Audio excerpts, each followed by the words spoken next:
بسم الله الرحمن الرحيم. السلام عليك يا سيدي يا رسول الله. السلام عليك يا سيدي يا خير خلق الله. السلام عليك يا سيدي يا بشير. السلام عليك يا سيدي يا نذير. السلام عليك يا نبي الرحمة. السلام عليك يا نبي الأمة. السلام عليك يا أبا القاسم. السلام عليك يا حبيب رب العالمين. السلام عليك يا سيد المرسلين ويا خاتم النبيين.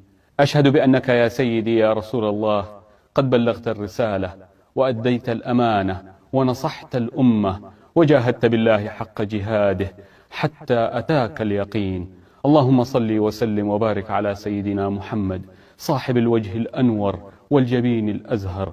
اللهم صل وسلم وبارك على صاحب المقام المحمود والحوض المورود واللواء المعقود الشافع المشفع في عرصات المحشر، وعلى آله الأطهار وصحابته الأبرار المهاجرين منهم والأنصار ومن تبعه بإحسان